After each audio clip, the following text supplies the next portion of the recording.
garaadka guud ee beelaha Khaatumo garaad jaamac garaad cali garaad jaamac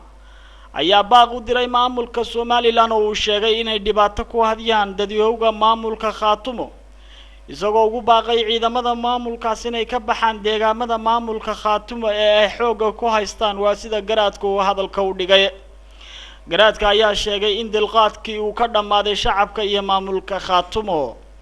sidoo kale garaad jaamac garaad cali garaad jaamac waxa uu ugu baaqay dawladda dhexe ee Soomaaliya inay ka shaqeyso sidii maamulka Soomaaliland ay si nabad ah uga bixi lahaayeen deegaamada maamulka Khaatumo loona baahnayn dhibaato hadeer ka dhexdhacda Soomaalida gudaheeda caasimada Khaatumo waxaan u sheegaynaa dadyowga darisyada ah maamulka Soomaaliland waxaan u sheegaynaa inay ka baxaan deegaamadayada inay si nabadgelyo uga baxaan inay joojiyaan dhibaatada ay ku hayaan dadka reer Khaatumo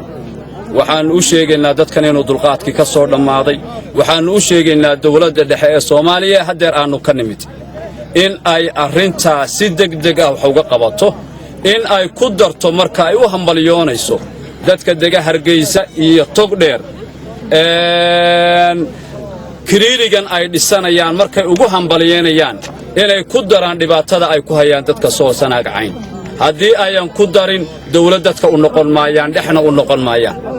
waxaan u sheegaynaa ciidamada dhalinyarada reer Sheekh Isxaaq ee la soo ambiyay inay ka baxaan deegaamada Khaatumo haddayan ka bixin waxaan u sheegaynaa ummadda Soomaaliyeed erga u diraynaa international community-gaanu erga u diraynaa in wixii dhibaato ka yimaada iyaga ay mas'uul ka yihiin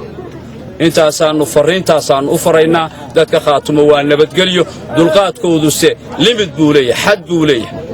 xadka yaan la dhaafin dhiiga daatay mid kale yaan lagu darin waxa ka dhacay xudun waa laga warhayaa wixii ka horeeyay dagaalada dhacay waa la og yahay dadkani dib uga laaban maayaan gorgortana ka gali maayaan waxa ay leeyihiin inay u cadaadaan Soomaaliyeed uga cadaadaan Soomaalina wax ugu jiraan wabillahi tawfiiq